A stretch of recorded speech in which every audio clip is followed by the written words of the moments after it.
Good morning or afternoon. You are listening to the recorded level 1 presentation for safeguarding children. This is for all staff working in schools, and this presentation will cover all the basic requirements expected of you as a professional working in a school that needs to safeguard children. So the Keeping Children Safe in Education is the statutory guidance that underpins all safeguarding within schools.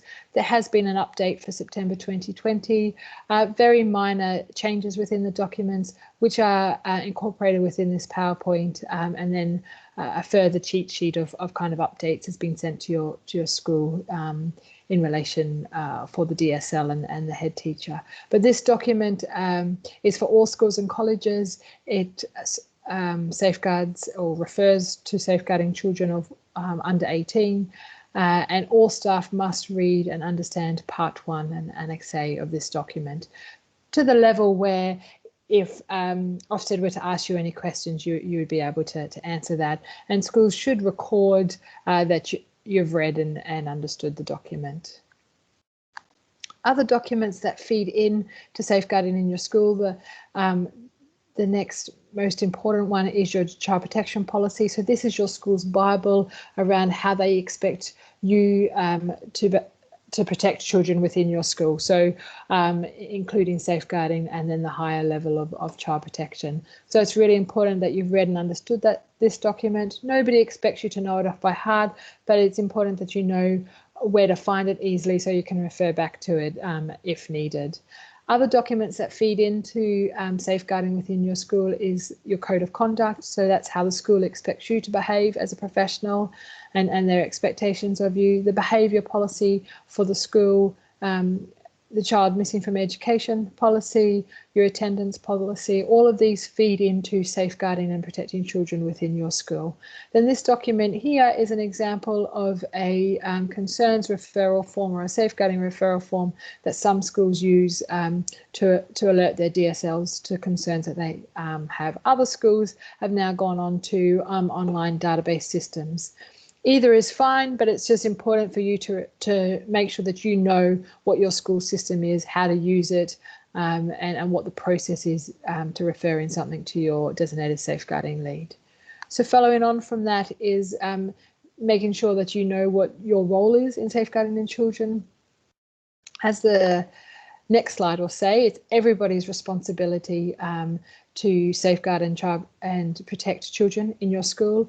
And it's really important that you keep in the back of your mind that it could happen here. And that's about creating a safer culture in your whole school that really lives and breathes safeguarding so that everyone is protected. So just going back to what your role is, like I've already mentioned, it's knowing what your safeguarding policy, your child protection policy, and how to access it. It's knowing who your designated safeguarding lead is and who your deputy designated safeguarding lead is in case the DSL isn't available. So where their office is, how to find them, how to refer things to them via your school's recording process. But also, like if you want to have a conversation with them, how do you go about doing that? Making sure that you understand the signs and indicators of child abuse and what your statutory obligations are around that, which this presentation covers, and that document I mentioned at the beginning, Keeping Children Safe in Education, that Part 1 and Annex A also covers that information for you. Making sure that when you something has been disclosed to you or you've observed something, that you record that as per your school processor, and you just record it as you hear and see it, and you don't put your own interpretations into it. You discuss the concerns with the designated safeguarding lead, and you be prompt and avoid delay. And what we mean by that is that if you see something in the morning that's very serious, you're not waiting till the afternoon to let your DSL know, because the quicker your DSL knows the information, the quicker they can make a referral to Children's Services if it meets that threshold, and then the quicker Children's Services can do their primary checks and then come out to the school if it's at that child protection threshold. So it's just really important to avoid delay when raising concerns. So I flicked to this one earlier, but just to mention again, child protection and safeguarding is everyone's responsibility, and to remember that it could happen at your school. So safeguarding is a really broad term that covers everything from protecting children from maltreatment to just promoting and supporting that child's welfare and development. What's changed in the Keeping Children Safe in Education 2020 is that they really make a point of mentioning children's mental or physical health and development. So there is a lot more information in the Keeping Children Safe in Education around mental health, how to respond to it, other key documents you can read or resources that you can use. So I really encourage everybody to use the document and the resources in there to understand the indicators of mental health and how that might be an indication of a safeguarding concern or a child protection concern. When we start to talk about child protection, or what you might hear children's service social work colleagues or police mention Section 47, we're talking about significant harm or risk of significant harm. So either significant harm has already happened or it's likely to happen. So for example, a child comes into school and discloses to you that on the weekend their grandma sexually abused them. That's significant harm that has already occurred. Significant harm likely to occur, maybe a child disclosing to you after lunch that they're really worried about going home because they know that they're going to get hit tonight. Then that could be significant harm likely to happen, and then that needs to be referral to children's services. So it's some things that automatically come into the child protection Section 47 concerns are concerns around FGM, honour-based violence, sexual criminal exploitation are also indicators of significant harm, either having already occurred or likely to occur.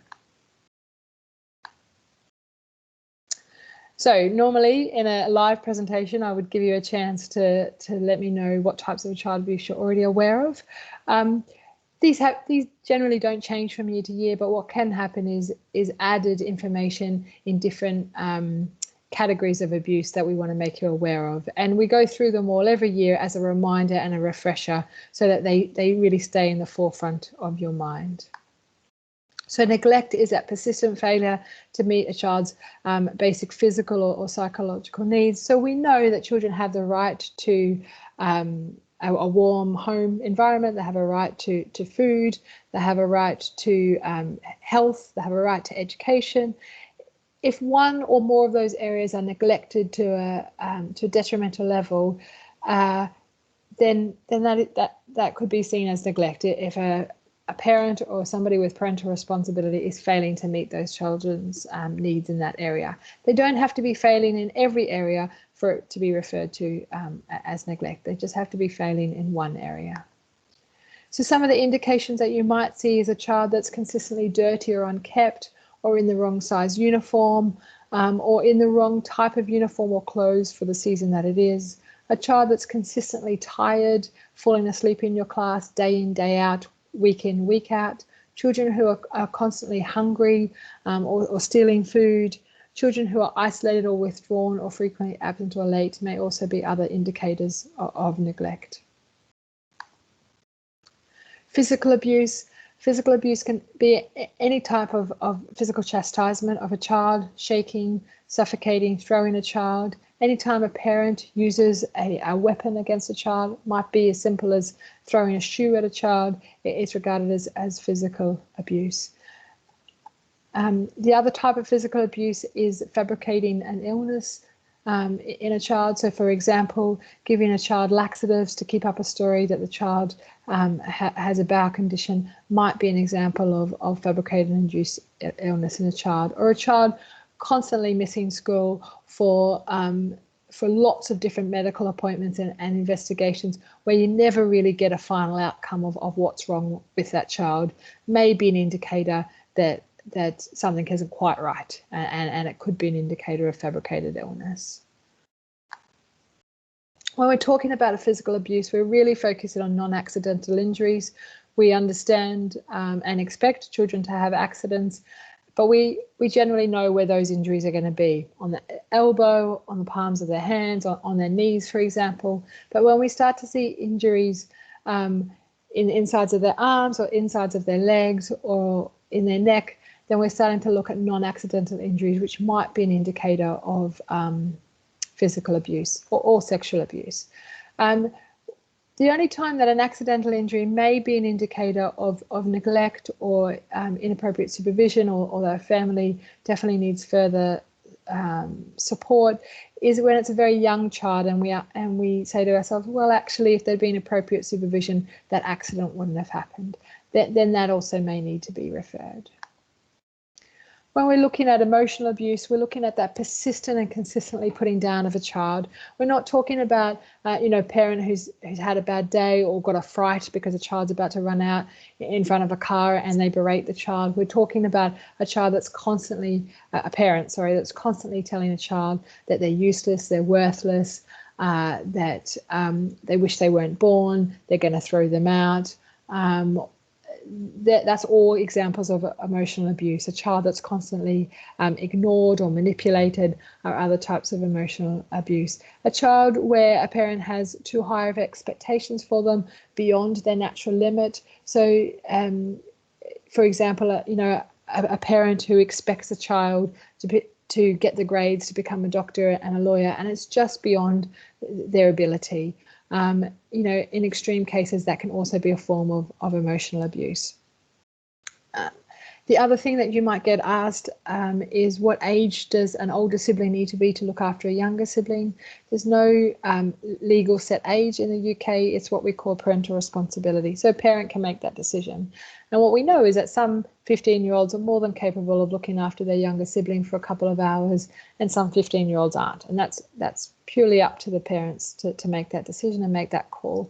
But what's not okay is for a 15-year-old to be left with their younger siblings while mum and dad are overseas. It does happen, and it has happened in a previous borough that I worked in, on a case that I was involved in, and it was really the school listening to the 8-year-old when they made comments around running out of food and money, that we were alerted to the fact. So it's really important that sometimes a young person or a primary school age child will say something that just doesn't make a lot of sense, that you even think that can't be true. It's really important that you take it on face value and you report that to your DSL so that it can be looked into further.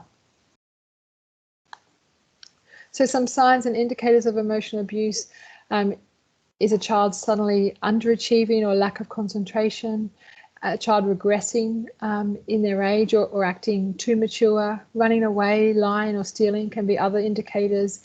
And then a child, any significant change in mood or behaviour might be an indicator of any type of abuse. So as a school staff member, you become very familiar with what you expect of a child and what realms of change that you might see as a part of their natural development over the course of the year.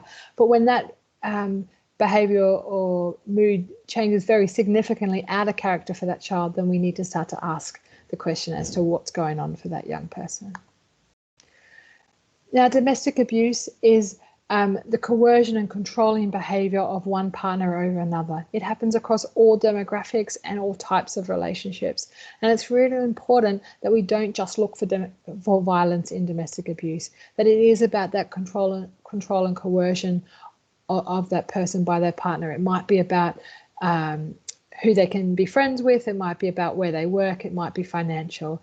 A lot of times when there's serious domestic abuse, there is no violence, and it's that constant coercion and control and manipulation. So some of the indications of that might be a parent that's very hypervigilant, looking around all the time, or a child or a parent that jumps at sudden noises or changes in the environment, somebody that's just very isolated, and there's no good reason for them to be isolated. They're not new to the country, they're not new to your school, but you know that apart from the child coming to school, they're not involved in any other activities. They don't seem to have it. The family doesn't seem to have any friends or involved in their community anyway. Might be an indicator that domestic abuse is going on. And it's just a reminder that domestic abuse can also happen to men as well. So forced marriage is illegal. So there is no religious or cultural justification for a child under 18 being forced into marriage. And it's really important that if we have any concerns that a child is being taken overseas or being forced into a marriage in this country, that we report that. You report it to your DSL and that gets reported to Children's Services. Some of the indicators of that might be a child going away on a holiday where the family is very cagey about where they're going. The child might disclose they don't want to go, that only them and their father's going, or only them and their mother's going, that younger siblings aren't attending with them, they don't know when they're coming back. These may all be indicators of a potential forced marriage. Or an older child may disclose themselves. They might have been told or might have a sense that they're being taken overseas to be forced into marriage. And so it's really important that we act on that information. This slide's really just to bring home that it does happen in this country, and in 17 and 18 there was over 300 cases involving children in the UK. Again, female genital mutation is against the law in the UK. If we have any concerns that it has happened or you think it's going to happen, then it must be referred to Children's Services. That some of the indications may be similar to forced marriage in the sense that families going overseas on holidays, they're cagey about it, you don't know where they're going, only one child is going or parts of their family are going. Or it could be that a child has come back from holidays and you notice a sudden change in them, sudden change in their confidence in their body. They seem to be in pain or awkward with their body, or they're not wanting to be involved in sport, and previously they've been very involved in sport. These may just be there might be an indicator of FGM. But if you get any concern in relation to this, then it's just really important that you refer it, and so that conversation can be had with Children's Services.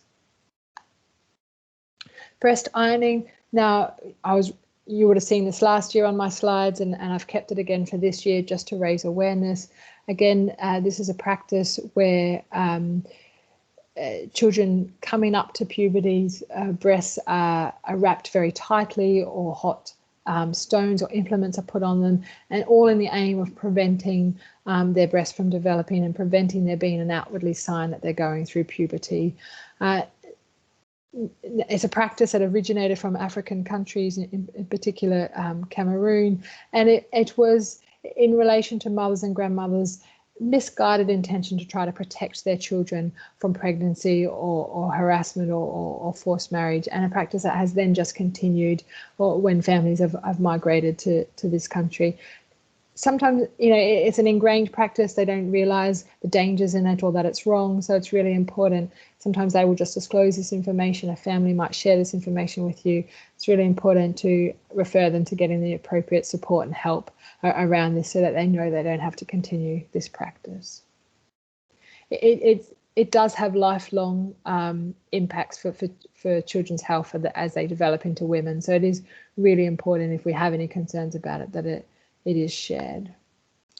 Sexual abuse is a forcing or enticing of a child or young person to take part in any type of sexual activity. So it can be exposing children to inappropriate sexual activity or sexual images on games or videos, exposing children to pornography, right through to forcing children into sexual activity. So it covers the whole remit. What's really important to remember is that although the research will still say that children are likely to be abused by somebody that they know, so a family member, extended family member, a trusted adult who's often spent time grooming the child and the whole family, we do need to remember our children are spending a lot of time online, and maybe have spent even more time online during the lockdown and having not been in school, and there's a huge risk of children being groomed online. So it's really important for us to understand what children have been doing online and teaching them about how to keep themselves safe online and how to report things when something concerning or uncomfortable happens online. But it can happen to our primary school students right through to our secondary school students, and it can be on all types of different apps or games that they're involved in or playing on. And sometimes it might be an adult pretending to be a child, but often it can just be an adult being an adult on those platforms, and they can they can either use grooming activity, so where they befriend the child and then over time ask for images of that child, or maybe wanting to meet up with that child, or they just start directly asking children for photos or images right from the get-go. Both examples, I've seen in my work. So it's just really important that we're aware of this happening online to our young people. So the next lot of slides that I'm going to talk about in terms of safeguarding and different types of concerns and abuse for children come under the extra familiar harm. So last year you would have heard us, and you'll still hear us, talk about contextual safeguarding. In the Keeping Children Safe in Education 2020, they're now referring it to extra familiar harm. And this is harm that's happening outside the family home. So it's harm that's happening in the community. And at times it might be happening at school when we look at peer-on-peer exploitation. But it's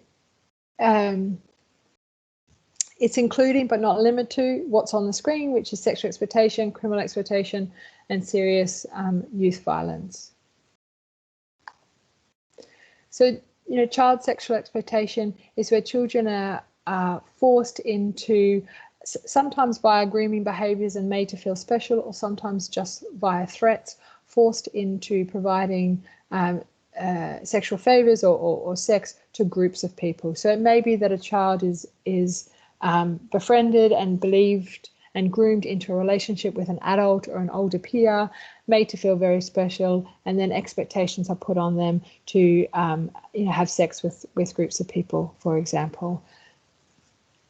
So like that's on this slide, some of the indications might be new adult friends, or suddenly friends with older peers, or peers that you already have concerns around sexual exploitation, children going missing, skipping school, children being late for school, where they've left home on time, they've turned up late, and we need to understand what's going on in that period where they haven't been at school and haven't been at home. Change in appearance, so we know that our young people take a lot of pride in the way they look. If we start to see a young person that's becoming dishevelled or a significant change in their appearance, we need to be curious as to what's going on for that young person.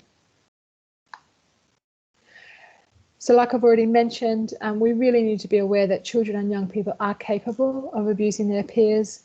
This can be, but not limited to, abuse within an intimate partner relationship, bullying, including cyberbullying, sexual violence, sexual harassment, including sexting and skirting, for example, and then all the different types of physical abuse that we can do to each other. So it's really important that we're aware that peers can exploit each other. Sometimes the peer exploiting the other peer is being exploited by somebody else. So sometimes it can be a result of that, and other times it might be an isolated incident. So it's really important that we're aware of the signs and that we pick this up very quickly, and we don't tolerate this behaviour or dismiss this behaviour as banter, for example. So child criminal exploitation is where an individual or group takes advantage of of controlling or manipulating or forcing a child into criminal activity. It could be in relation to financials, it could be in relation to something the victim needs or wants, or it can be just purely under threats of violence. So last year you'll have remembered, if you heard any of my presentations around the chicken shop phenomenon, where maybe a young person is offered and approached by somebody at the chicken shop, unknown to them, offered food. By the end of the week, they're then told that they owe that person, £50. That young person has no way of paying that. Is often too frightened to tell their parents because they know they'll get in trouble. And so that person says to them, that's fine. If you run this package from A to B for me, then your debt will be paid. And what then happens is that person is then robbed while they're doing that, and they go from owing £50 to £500, and that's how they're brought into the cycle of criminal exploitation. Other ways that they're brought in is some of our young people are generally living in poverty, generally want to make money or help out their family, and criminal gangs exploit this, that they prey on vulnerable young people, and they approach them, they tell them that there's a quick way of making a buck, that it's safe, you'll be fine, you'll never get caught. It might be an older friend that, or an older person, in a younger person in the community that tells them this, and they get involved in this activity thinking that they're safe, and they become way in over their head before they know it. And often what we need to remember is that our young people, whether it be criminal exploitation or sex exploitation, they don't know they're being exploited. You know, they often have no idea that the risks that they're under to begin with. And at times where purely threats of violence have been used and no other type of kind of grooming behavior, then the young people are genuinely scared, and the people exploiting them are much scarier to them than any other consequence that might happen. So it's really important that we're just aware of that, and we're aware that it can take some time to work with that young person and get them to understand and see what's happening, and to help them get out of being exploited. This is just a slide that that highlights different types of exploitation. So the other type of exploitation is preventing our young people from extremism, so from being radicalized or being exploited into extremes way of thinking or believing about different belief systems, different faiths, different cultures, different genders, for example. So anytime we have concerns that a young person has been persuaded to think or feel this way or behave in this way, or has been influenced, then we need to report that. And often this type of exploitation can happen a lot online. So our young people that are spending hours online, there's very sophisticated programs that change the way they think and change the way they view the world. Where if you and I watched it once or twice, we'd think it's a load of rubbish. But if a vulnerable young person or adult is watching it over and over again, they start to believe it and then can act on it. So I like to put this in every year. This is just a reminder of young carers, that you will have young carers in your school. So these can be young people that either have a parent or a sibling with a terminal illness, or a parent or a sibling with a disability, or a mental health condition.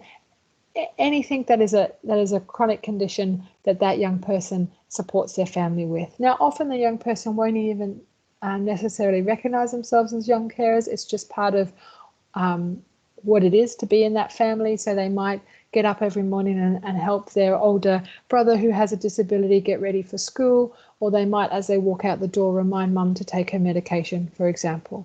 And what this slide is just reminding that those young people in those families, you know, have a right to a full kind of assessment, to assess the needs, to make sure that the family's getting the right support for the person in the family that needs care, you know, has the disability or the illness and needs caring for, and for the young person to make sure that there's support in place for that young person as well.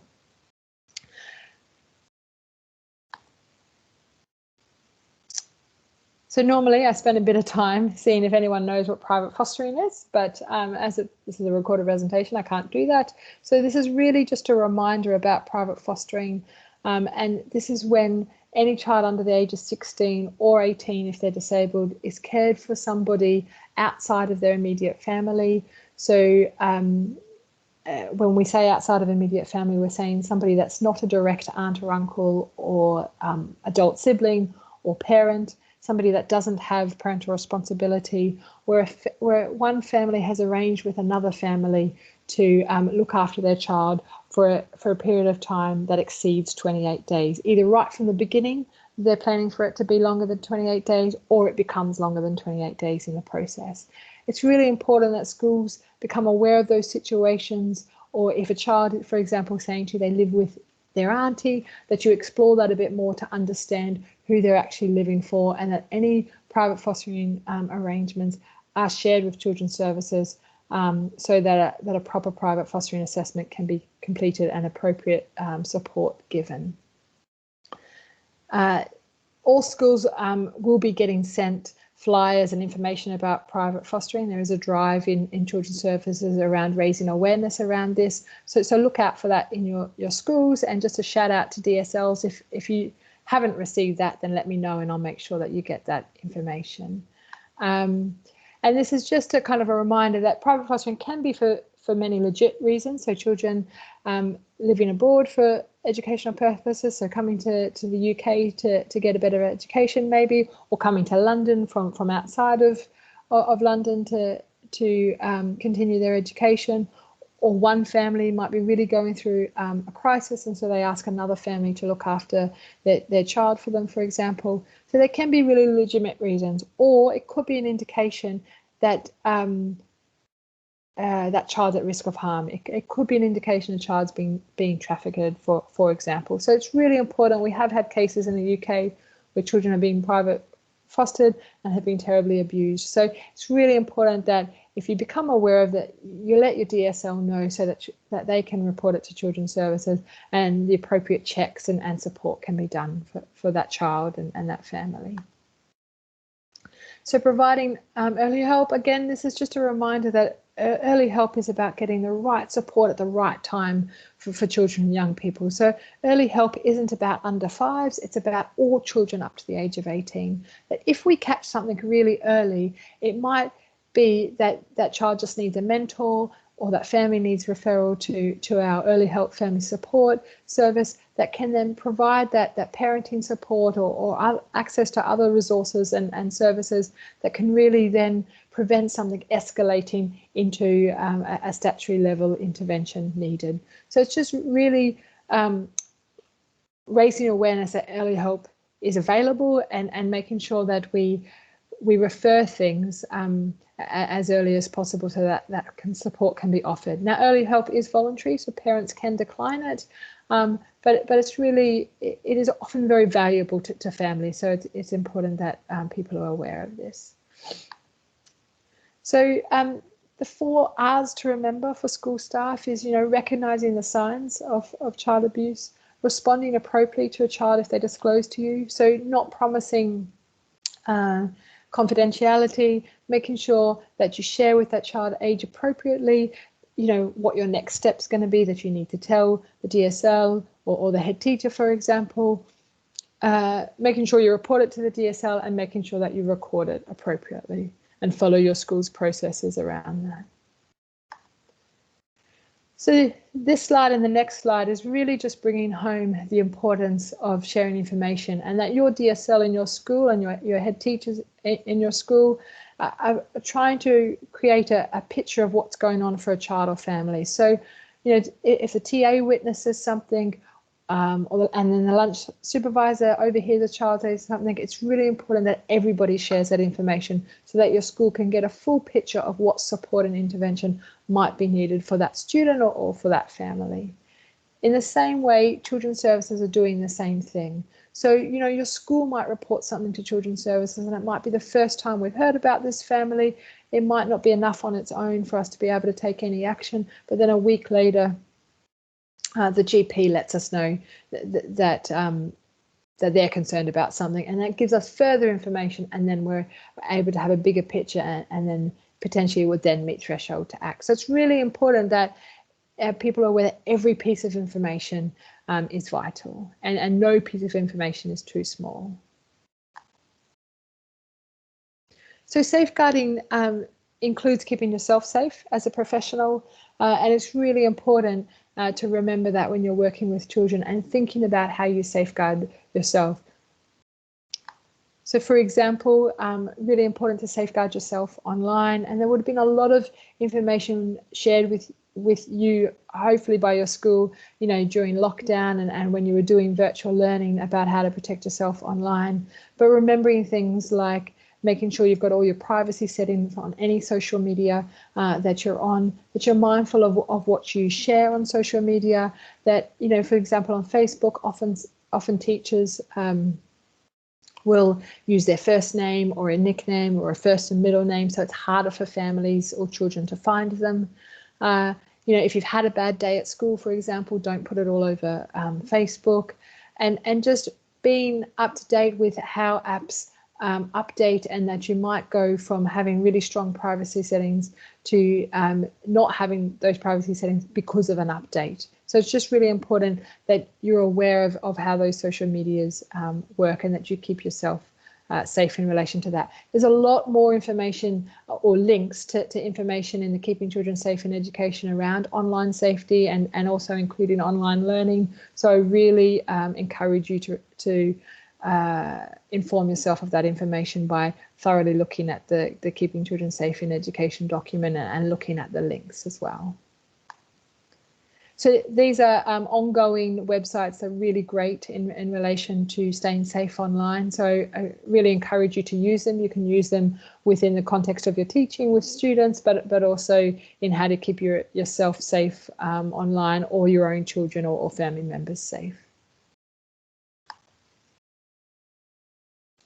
So, accidents happen when you're working in schools, and it's really important that you report this to your DSL as soon as possible, because otherwise what can go from just being a pure accident can turn into an allegation if you haven't reported it. So, for example, you might trip over a child and leave a mark, making sure that your DSL knows about that so that they can look into that matter, clarify what's happened, let the parent know, and then that often can be the end of it. But if you don't tell somebody, that child goes home, the parent notices a mark, and then that child might say, "Oh, a miss kicked me today," not really understanding what they're saying. Maybe they're busy doing something else. That parent comes in, and that turns into an allegation against you. So accidents will happen. Sometimes in a class you might say something where you later think, "Oh, I shouldn't have said that." That's going to be taken out of context. Just make sure you let your DSL or your line manager know that, so people are aware, and the appropriate action can be taken, and those that need to be informed can be informed.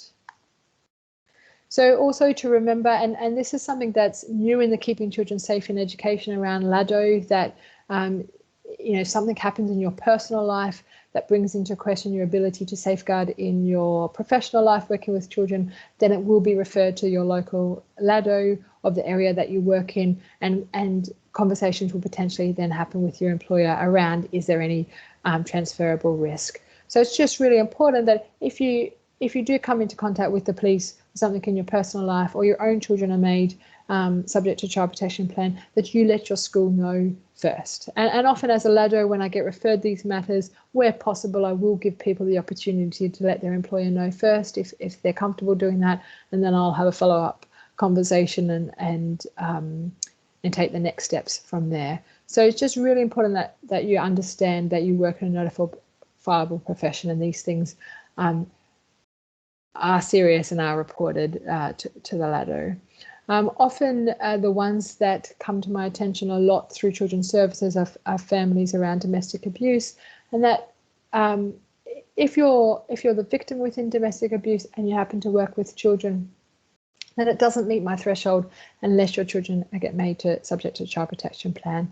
And often even in those cases when it's about children made to subject to child protection plan, the conversation I'm having with the school is there any transferable risks? Do we have any concerns? Is there a risk assessment or mitigating factors we need to put in place to protect the children that you work with? Or it might be that actually nothing needs to happen and the school needs to just support you while you're going through this crisis. So there's more information in the Keeping Children Safe in Education, and if you have any questions or concerns around it, then speak to your DSL and they can help you with that. So it's really important, we talk about safeguarding being everybody's business, and we talk about keeping in mind that it can happen here. This includes allegations against colleagues. This includes colleagues doing the wrong thing and abusing children.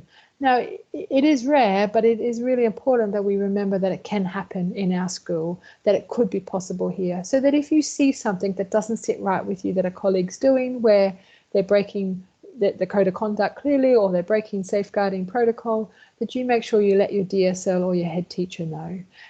And if you have concerns about your head teacher, for example, not suggesting that you will, but if you did, then you go to your chair of governors and you report it to your chair of governors, or you can come directly to the LADO, and then I'll take the appropriate action from there.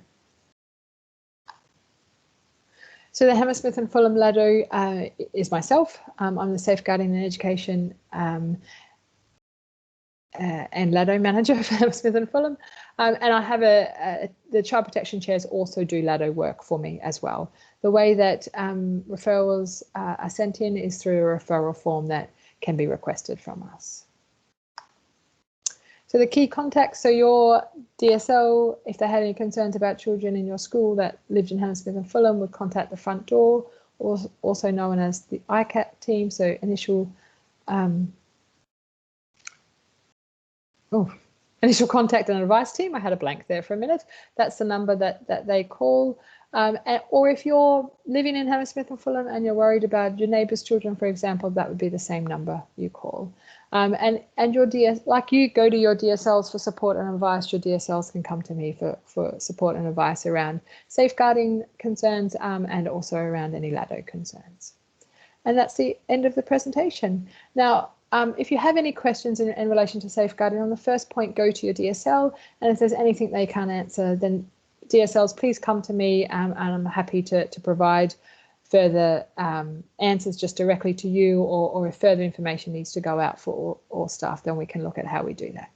Well, I hope you found this presentation really helpful, and I wish you a really great school year. I know it's going to have its challenges, but yeah, good luck, everyone.